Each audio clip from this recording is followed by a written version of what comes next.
Fala galera, eu sou a Júlia, estou aqui representando a Sinergia Financeira. Hoje estou aqui com o escritório São Benedito. Eu sou do curso de Ciências Contábeis. Esse projeto faz uma estágio de Administração e Contabilidade. E hoje a gente vai falar um pouquinho de como abrir uma empresa, de como administrar ela, fechamento contábil, fiscal e os regimes tributários. Eu vou deixar aqui a minha deixa para essas três pessoas incríveis se apresentarem. Meu nome é Gabriel, faz 13 anos que eu estou no escritório, efetivamente trabalhando. Sou formado em Ciências Contábeis pela PUC. Tenho também a pós-graduação em Administração pela FGV.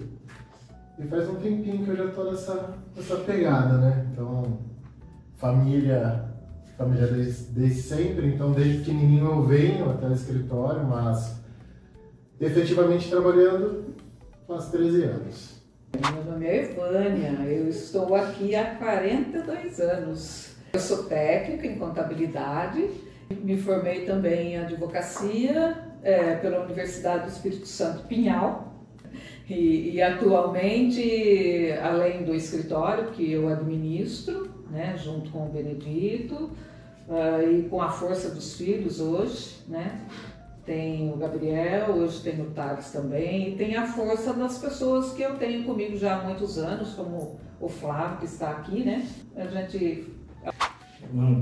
Sou o Flávio, eu sou formado em Ciências Contábeis pela Faculdade de Santa Lúcia de Mojimirim. Eu me formei em 2003, mas estou aqui no escritório São Benedito há 30 anos, já faço parte da família. Mas na parte contábil mesmo, eu me formei em 2003 e estou à frente da gestoria contábil desde 2012. E estamos aí nessa caminhada, na nossa luta, para fazer o melhor para os nossos clientes. A gente que é muito novo, a gente sempre tem essa curiosidade de investir, de abrir empresa, a gente acha que tudo é fácil e na hora que a gente põe na ponta da letra, a gente sabe como é um processo complicadinho e assim, não é sempre que a gente tem aquele apoio, né, de o que fazer. E eu queria saber de vocês quais são os processos, as primeiras coisas que a gente precisa para fazer uma abertura de empresa, né, assim, quais são os métodos, quais os processos, o que a gente precisa fazer mesmo. Tá. Eu acredito que antes da gente falar da abertura de empresa, a gente tem que pensar na organização. Sim. A organização, no planejamento, tudo que antecede a regularização dessa empresa como pessoa jurídica, né? Porque a empresa, ela existe antes da pessoa jurídica. Na verdade, ela vem eu acredito, ideia, né? Exatamente, eu acredito que aí o Gabriel pode dar uma palhinha, né, nessa parte de organização, e aí eu entro na parte de... Porque na real o que acontece? Primeiro de tudo, a pessoa ela tem que ter vocação para o que ela vai fazer. Acho que é o básico do básico. Sim. Então, por exemplo, não adianta, sei lá, eu contador querer ser veterinário, entendeu? Então a pessoa ela tem que seguir a linha dela. Então, acho que o primeiro de tudo é o ponto que você quer seguir? Beleza, vamos lá. Aí vai surgir a ideia e a gente faz um planejamento financeiro em cima disso. E aí dentro desse planejamento a gente acaba entrando em alguns outros pontos. Então a gente faz toda a estruturação, por exemplo, de quem é fornecedor, se for fornecedor, se for questão de serviço. Eu tenho que receber, por exemplo, como que você vai fazer o recebimento dos seus pagamentos? É só boleto, ou entra cartão de crédito, enfim. Então, antes de mais nada, a gente faz todo um planejamento administrativo para a empresa, para que ela consiga caminhar com os próprios pés, entendeu? Sim. Porque hoje existe assim, o Sebrae já faz muitos estudos sobre isso. Nos primeiros 5 anos, basicamente aí 52% das empresas fecham. São empresas que não têm estrutura, ou às vezes é o pessoal que começa como MEI, entendeu? Sim. Mas aí depois a gente aprofunda esse caso, mas assim, e acha que não tem que cumprir praticamente nada. Então, é uma burocracia, mas é uma burocracia necessária para que você mitigue qualquer risco que você tenha de fechar nos próximos 5 anos. Sim.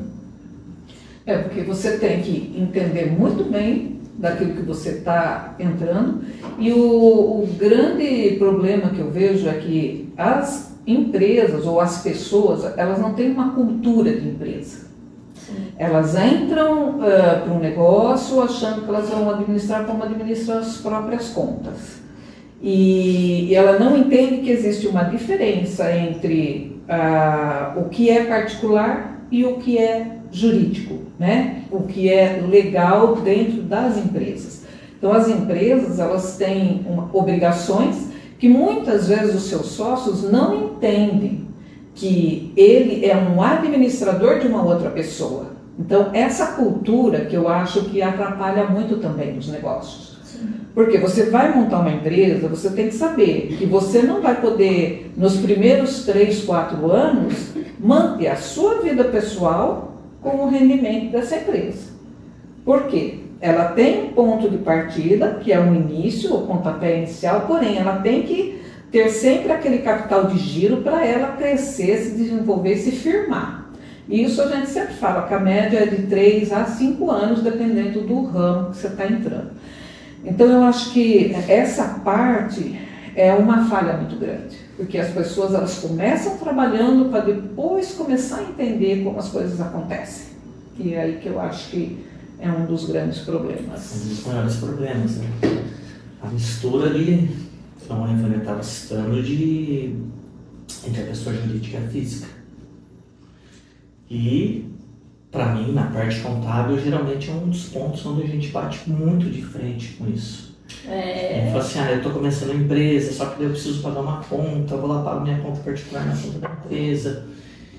E até a pessoa também ter um auxílio com o contador, ele leva um tempo para isso. Quando chega para o contador, ele já fez um pouco dessa mistura entre pessoa física e jurídica, né? Em termos, né? Aí a gente vai tentar solucionar, orientar ele, como resolver melhor a situação, como ele deve proceder. Então, mas acho que uma dificuldade de todos os empreendedores hoje, quando começa essa parte. Não entender essa questão da personalidade jurídica, né? Sim. Hoje a gente tem uma lei que chama a Lei da Liberdade Econômica. Ela te dá a liberdade de negociar e tudo mais. Porém, ela diz que não pode ter confusão entre a pessoa física e a pessoa jurídica. Ou seja, a física não pode pagar conta da jurídica, a jurídica não deve pagar contas da física. E isso é muito comum de acontecer. Porque exatamente eles não têm uma cultura, né, de pessoa física e pessoa jurídica. Porque na verdade assim, ela até tocou no ponto do retorno do capital investido. Então, dentro do plano de negócios, isso também é levantado. Porque a gente fala assim, numa média entre 24 a no máximo 48 meses, para que você tenha retorno, porque também quem vai ficar aí praticamente 4 anos sem receber nada, entendeu? Então, muito disso já é matado na ideia. Às vezes não sai nem do papel. Sim.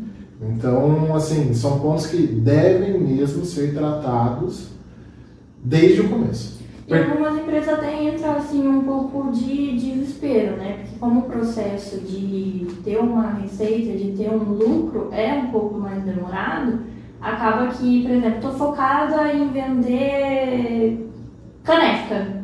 E aí eu começo a vender outras coisas, misturar, e acaba que não foca em um só produto, foca em vários, e acaba não tendo, né, esse retorno. E aí quanto mais controle você tem que fazer, controle de estoque. Quanto mais estoque, mais item diferente, muito mais difícil. Tudo bem que hoje tem as modalidades de dropshipping, etc e tal, mas, cara, quanto mais itens, mais difícil. Sim. Então a ideia, ela tem que seguir um plano. Ela tem que ter um plano de negócio, ela tem que seguir aquilo lá.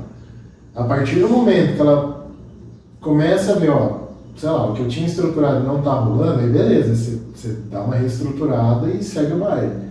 Agora, não tem como você também, sei lá, partir para uma ideia, dá 2 meses, não, peraí, vou reformular tudo. Entendeu? Então, tudo tem que seguir basicamente um plano, é um roteiro, é o seu roteiro, o roteiro da sua empresa. Tem um planejamento, né? Sim, um planejamento. E o que falta muito hoje nas pessoas é o planejamento, né? Dá assim, na telha, vou fazer. Só que depois, na hora de pôr assim no papel... Mas é que o importante seria, quando surge, começa a nascer a ideia de ser empresário, de empreender, de constituir a sua empresa, o seu negócio, é já procurar uma orientação, principalmente do contador ou até de um administrador de empresa, né? Que hoje a gente não explora muito esses profissionais, a gente só procura na hora do desespero, né? Na hora que você está com tudo armado já, tudo funcionando, aí que vai procurar. Então, tem que entender que esses profissionais, eles também são consultores, eles podem ser procurados para auxiliar nesse planejamento, né? Seria interessante que essa cultura se implementasse, né? Mas... Falamos, né, desses processos, né, de abertura de empresa, o que a gente precisa ter, e agora a gente entra na mais temida regime de tributação.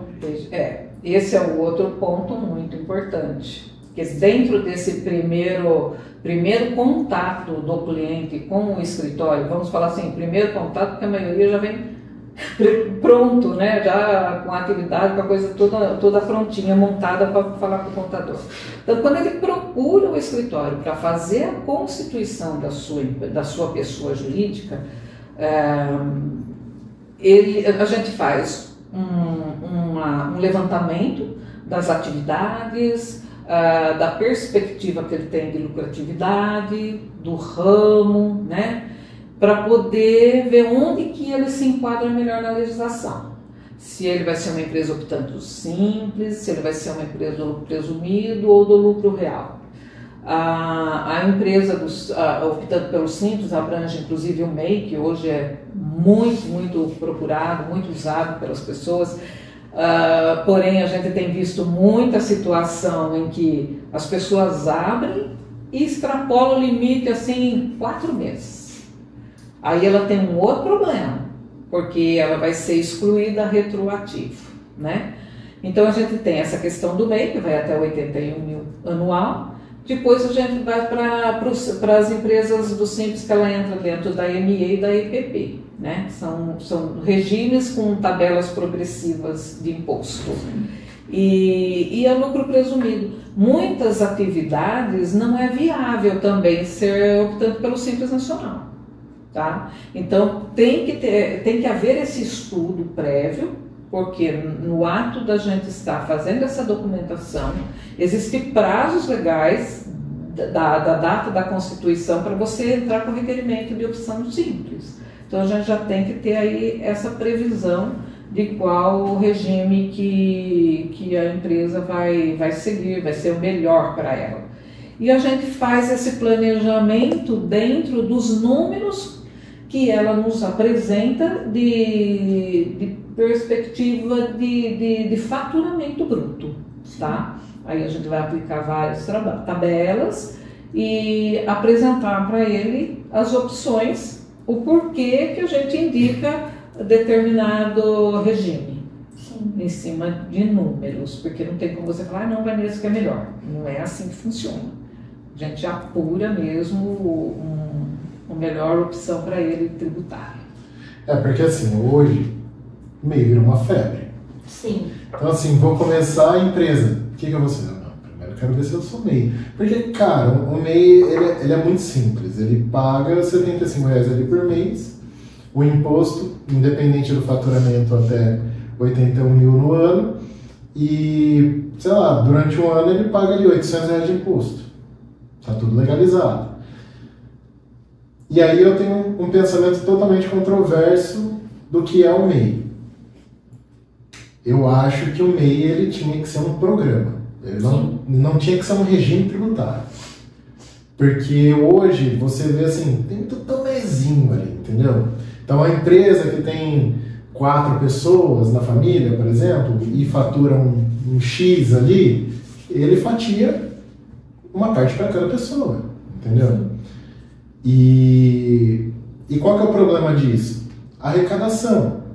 Porque aí as empresas não arrecadam, aí o governo ele tem que vir e fazer intervenções no consumidor, porque quem que vai pagar? O consumidor.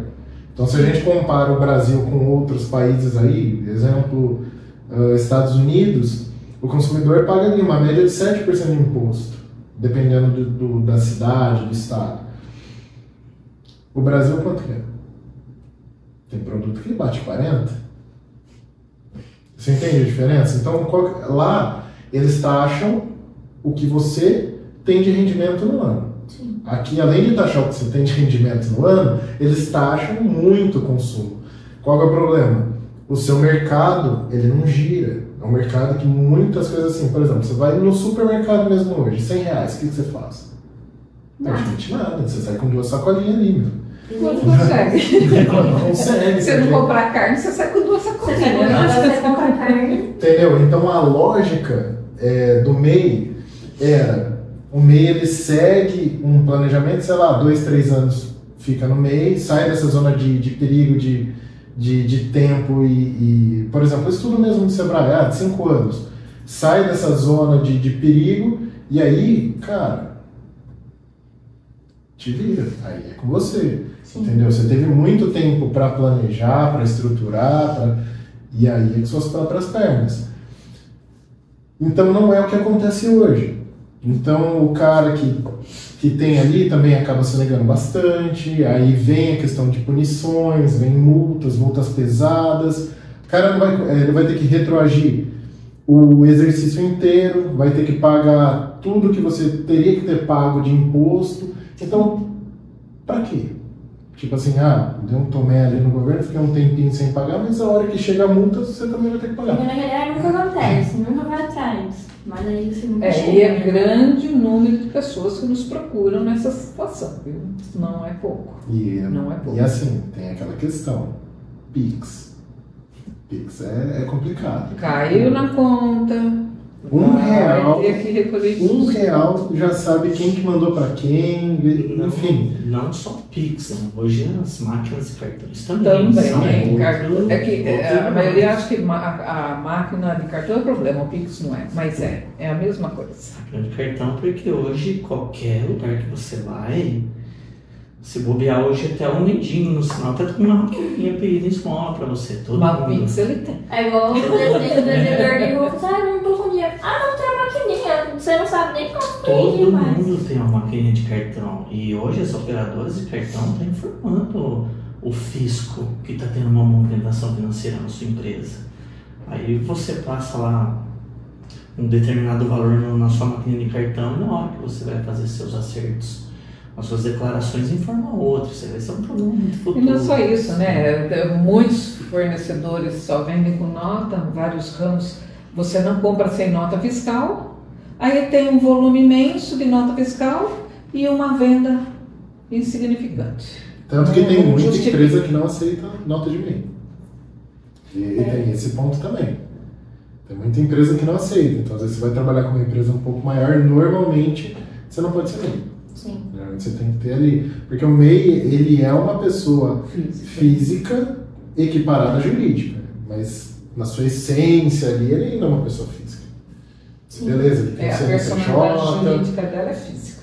Ele tem o CNPJ, etc e tal, mas se você pegar a Constituição, a própria razão do MEI, é o nome da pessoa e o CPF.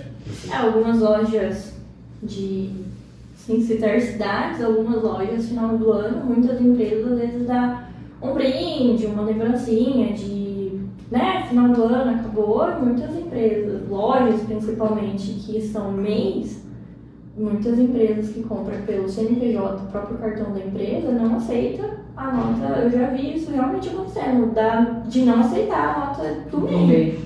Deixar a empresa desistir da compra por conta disso. Tem todas essas questões, então são muitos pontos aí que a gente tem que analisar. E o MEI também ninguém fala, mas isso é um ponto muito sério. O MEI, a guia do mês vence todo dia 20 de cada mês. Se você atrasar um pagamento dessas guias, você não tem mais o benefício do INSS. Então, se acontecer qualquer problema com você, aí são suas economias durante o tempo que você vai ficar ali tendo que ficar repousando, por exemplo.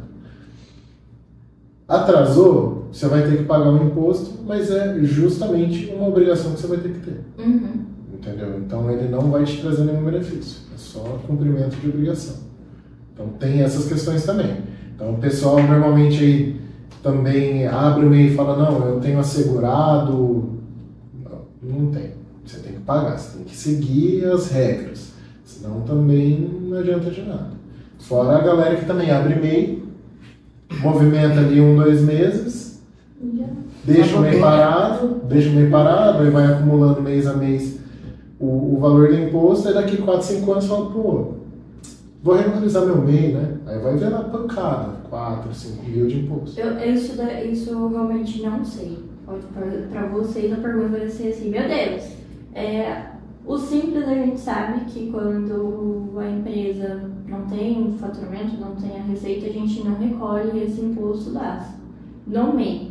A gente, independente se a pessoa vendeu ou não, ele cobra todo mês. Sim. Porque a maior parte desse valor, ela vai para o custeio da previdência do MEI. O maior, não me lembro agora em porcentagem, mas acho que é mínimo R$5, R$10, aí é um valor bem pequeno que vai para outros tributos. Entendi. A maior parte é para custear o benefício dele, aposentadoria, auxílio-doença. Então ele acaba se prejudicando também em não recolher, porque quando ele recolhe atrasado também acaba perdendo, né? Então, mas é isso que a gente fala, as pessoas elas não têm orientação, elas não buscam orientação. Isso é fundamental, né? E o pouco do brasileiro, a maioria é assim, né? É cultura mesmo, né? É cultura, cada um por si, vai, né? E muitos saem, assim, muitos empreendedores saem da necessidade, do desemprego, né? As pessoas começam a fazer alguma coisa para suprir as necessidades aí de ter uma renda e acaba se empreendendo antes de organizar. Sim. Né? E depois, quando vê que a coisa realmente está fluindo, aí ele vai buscar uma orientação para poder estar organizando. Porque hoje em dia também as vendas online aumentaram bastante, né? Hoje em dia Sim. a gente tem, vamos falar aí de uma Shopee, uma Shein da vida. A Shopee eu acho que mais que qualquer pessoa pode colocar ali para vender. Sim. E acaba tendo um faturamento.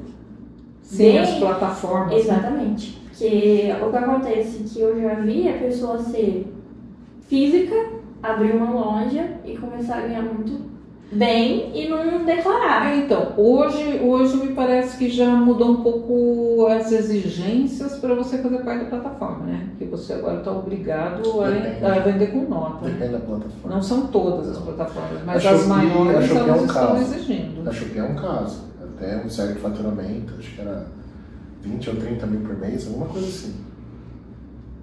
Não exigia a emissão de nota. É só um recibinho ali, às vezes... Hoje as notas da própria plataforma. Por exemplo, assim, ó, de estado para estado tem barreira. Uhum.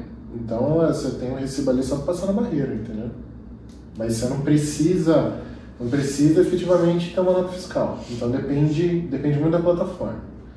Agora, e o MEI também tem uma outra questão. O prestador de serviço não é tão o problema, mas quem faz estoque. Também tem uma parada do seguinte, não tem como você comprar um estoque maior do que você pode faturar. Entendeu? Então tem esse ponto também. Porque às vezes o cara, sei lá, tem 82 mil de estoque. Pô, mas como você chega em 82 mil de estoque? Você não declara nenhuma outra renda, é só o MEI, você declara 20 mil no MEI. Como que você tem esse estoque? Então tem essa questão também, entendeu? Muita compra e pouco faturamento. Ele se entrega aí, né? Ele se entrega. Então sempre tem essa linha tênue entre declarar, não declarar, entendeu? O certo é principalmente o MEI. Recebi, declara, compra, declara. Porque o MEI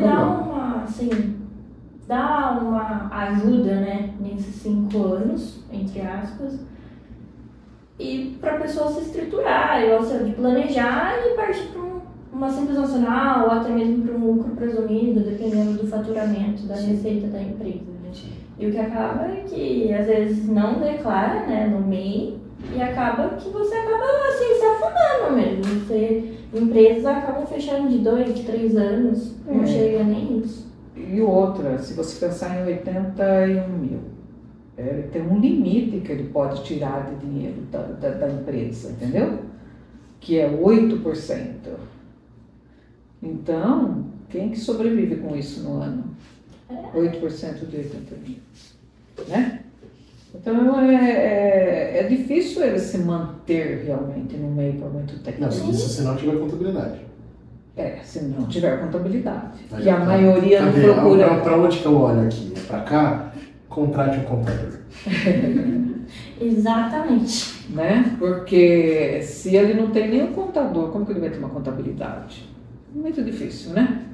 Com certeza. Então, é muito assunto. A gente hoje, só em cima do meio, dá um dia de conversa. Você fica o dia inteiro conversando. Eu lembro quando eu fui conversar com o Gabriel, a gente passou aqui umas 2 horas conversando. Porque assim...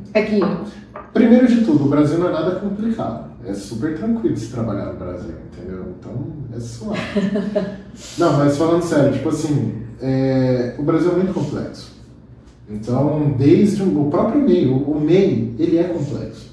Se você seguir a risca, entendeu? Então, igual a Ivânia estava falando, você pode tirar lá 8%, mas se você tiver a contabilidade regular, aí beleza, tem a distribuição de lucro mensalmente, você vai lá e retira. Não quero retirar tudo, quero deixar parte na empresa para eu ir reinvestindo, que é o correto. Sim. E isso você ir alavancando a sua empresa, beleza. Mas desde que você tenha contabilidade, mesmo o MEI. Qual que é o problema que a gente também enxerga do MEI? Normalmente o MEI não quer pagar nada. Não quer pagar nada. Sim. Então, tem uma pagar só aquele valor que 75, mas se a pessoa passa para outro regime... Sim. Eu vejo assim que a ideia do MEI foi vendida errado. Ela foi não só... É uma propaganda, eu falo que é uma verdadeira propaganda enganosa. Entendeu? Porque o próprio governo, o que ele divulgou? Você vai poder ter um MEI, você não precisa de um escritório, você não precisa de nada, você não precisa nem de procurar um escritório para abrir para você mesmo faz. Nós consertamos vários meses, chegou aqui tudo errado, abertura com atividade errada, enquadramento errado, e sem contar que a legislação do MEI, ela já sofreu muitas alterações. Aquela coisinha simples não é mais, né? Quando a gente fala 8% é para as empresas de comércio, 32% para as empresas de serviço, né? A maioria não tem conhecimento. Alguns vão lá, fazem a sua declaração de imposto de renda pessoa física e colocam o faturamento bruto do MEI. E aí o que acontece? A Receita vai lá e tributa tudo a 27,5%, né? Porque se for declarar todo o faturamento seu do MEI, impossível de não cair em 27,5% de imposto. Então, o que a gente orienta? Procure orientação, busque, contrate um escritório, ou se você não quiser contratar ele, você procura, pelo menos paga uma consulta, busque orientação, porque não é simples como se vendeu. Não tem nada. Ele está dentro da lei do simples, né? Que não é nada de simples. O simples já não era simples e o MEI também não é. Né? E todo mundo acha que é muito fácil. Eu mesmo faço. É só emitir minha guia. Mas não é assim. Mas eu vejo pela parte do fiscal mesmo, né? Muitas empresas, vou comprar de outro estado porque o valor do imposto é mais barato. Aí cai na de FAO e fala assim, mas por quê? Só que eles não entendem, não sabem que tem que recolher essa diferença de imposto. E muitos deles não querem pagar, justamente porque pagou mais imposto. Uma hora ele vai ser notificado para pagar. Então, outra coisa que a gente orienta, antes de você comprar fora do estado, calcula o imposto que você vai pagar de diferença. Muitas vezes é o mesmo valor que você vai pagar aqui dentro do estado. Sim. Né? Só que nem as empresas optando simples, ela não tem vantagem, porque ela vai recolher o de FAO e não vai aproveitar. Não. Né? No presumido, pelo menos, tem ali aquela questão de ter pago, credito, né? Deduz, sim. Mas o simples, o imposto é sobre o faturamento. Não tem débito e crédito. Né? Explica aí rapidão. O que é Simples Nacional, lucro presumido e lucro real? Então vamos lá. O Simples Nacional, ele veio para buscar simplificar a tributação das pequenas e médias empresas. Porém, o que ele faz? Ele agrega num único recolhimento uma alíquota única e depois ela é partilhada pela federação, né? Para os entes ali, entra PIS, COFINS, contribuição social, a previdência, o imposto de renda, ICMS, IPI e ISS. São só esses, né? Nós temos 4, 5, 6, 7 tributos aí, acho que é 7, você não me fala a memória. Né? Previdência, ICMS, IPI e ISS, né? De 7 a 8 tributos aí, né? Em uma única contribuição, tá? E as demais, que é a lucro presumido e o lucro real, elas têm esses impostos recolhidos e repassados diretamente para cada entidade aí, né? Cada membro da União. Então, a gente tem a contribuição do INSS sobre a folha de pagamento, hoje também administrada pela Receita Federal, a PIS, o COFINS, o Imposto de Renda e Contribuição Social. Daí nós temos o tributo estadual, que é o ICMS, e o tributo municipal, ISS. E se for indústria, também tem o IPI. Tá? Então, esses tributos, que no lucro presumido ele é recolhido através de vários DARFs, né? Hoje nem sei se é DARF ainda, né? Até isso vai mudando, né? Cada um tem um código de recolhimento, né? Tem se unificado mais esses tributos também, mas no Simples Nacional ele é recolhido numa guia única, né? E quanto isso a gente está falando da parte da empresa, e o lucro real é a mesma sistemática do lucro presumido, porém ele apura o imposto sobre o lucro da empresa, quanto que o presumido ele tem presunções de lucro, tá? Então essas diferenças de lucro presumido para lucro real. O lucro real você tem lá uma contabilidade, chega no final do período, que é trimestral, normalmente a apuração do IR, contribuição social, né? Ele apura e encontra realmente o lucro da empresa. Ele não tem uma presunção. No lucro presumido, existe uma presunção de 8% para as empresas do comércio e 32% na sua maioria, né, tem outras alíquotas também diferenciadas aí, para as empresas de serviço. Então, basicamente, é essa diferença, né? Umas têm suas tributações individualizadas e a outra não, ela é unificada em alíquotas com tabelas progressivas, quanto que o lucro presumido e o lucro real, ela tem alíquotas fixas, tá? O PIS, a COFINS, IR, contribuição, tem alíquota fixa. O ICMS é por produto. Aí tem lá a nomenclatura de produto, tem outras regras para se encontrar a alíquota de cada produto, né? o ISS, que é um tributo administrado, né, pelas prefeituras, é um tributo municipal. Então, cada município tem a sua legislação.